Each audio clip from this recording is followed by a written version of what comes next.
here with Amy Pikalek of Hikari Natural Healing in Cross Plains, Wisconsin. Amy is a Reiki practitioner, and today we're going to talk a little bit about what she does. Thanks for joining us. Thank you very much. It's my pleasure.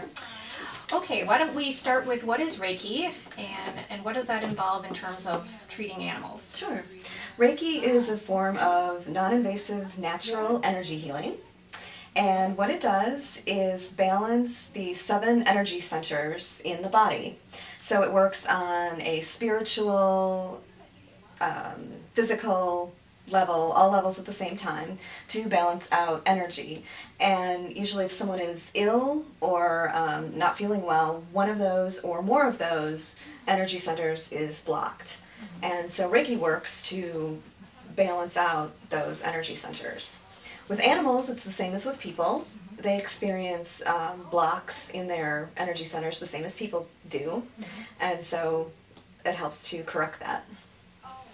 And how does what you do work in terms of traditional veterinary medicine?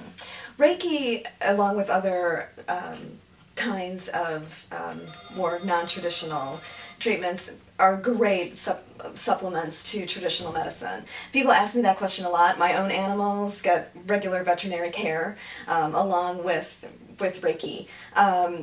Reiki works on physical pain, emotional pain. I do a lot of work with animals that have arthritis, muscle aches, also kind of behavioral issues. So I've worked with dogs that are afraid of lightning, dogs that have separation anxiety, for example. So those are things that, maybe you're not seeking help from a regular vet for. I had a cat, for example, that I assisted with some cancer treatment along with regular vet care.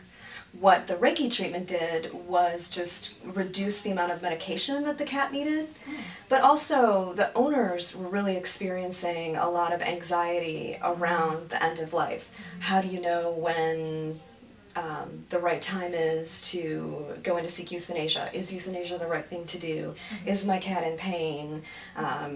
There's just a lot of questions around that time, and it's a very emotional time.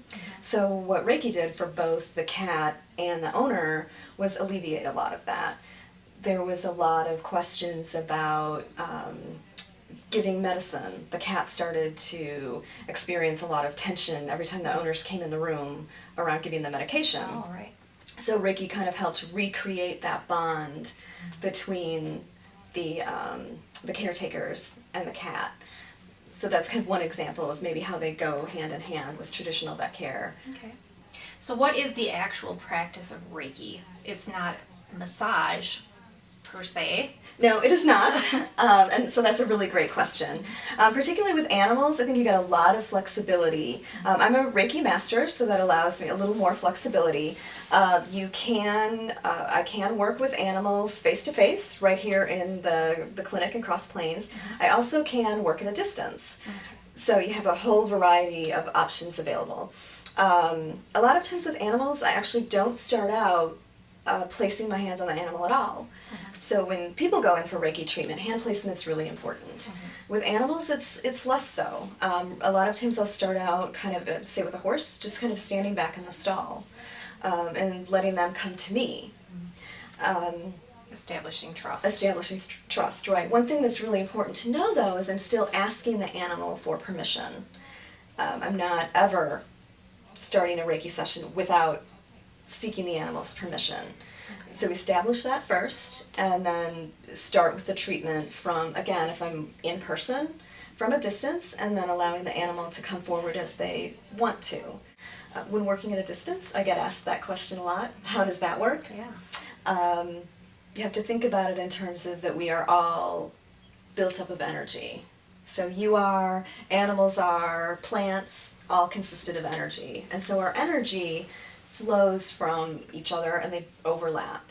Okay. So it makes sense that your energy overlaps with mine. Extend it a little farther, maybe out to someone in the lobby. Extend it a little farther to a client elsewhere in this mall, across the city. Keep extending it farther. All of those energy streams overlap. So distance healing becomes possible because again, those energy streams are all connected. So as a Reiki master, I'm able to connect with a specific particular energy stream of an animal. Each being has a unique energy frequency. So I can find that, tap into it, and I'm able to work from anywhere, remotely. My sister is in Mongolia right now, and I've been able to kind of work with her and some of her animals that way. Oh, wow. So again, at a distance, same benefits, same results. So I actually do a lot of my sessions that way from a distance. How did you get interested in this field? That really happened, one of those things I say, happy accident.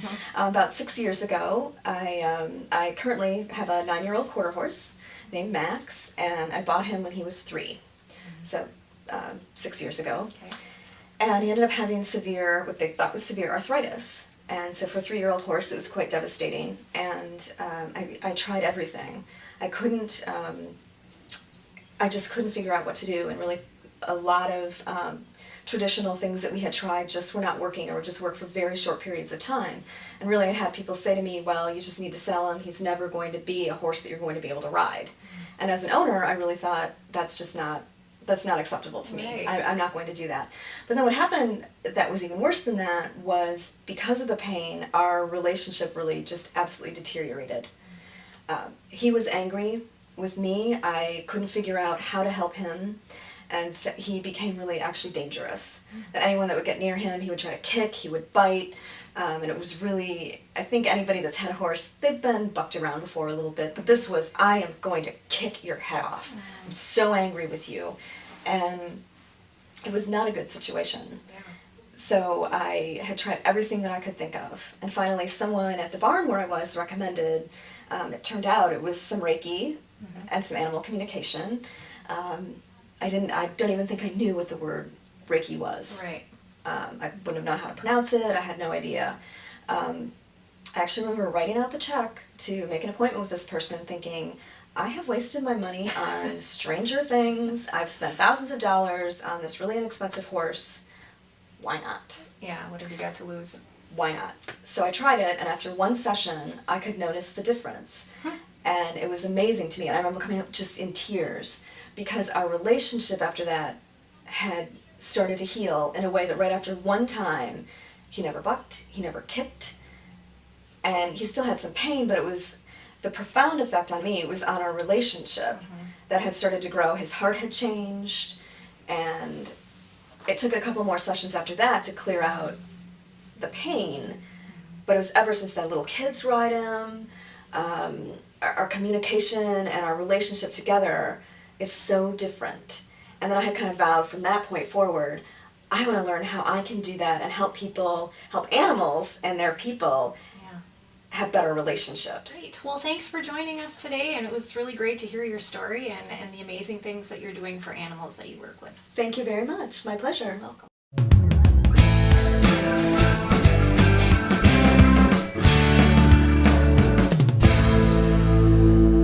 I'm Amy Pikalek from Hikari Natural Healing, and I am Nature's Pathways.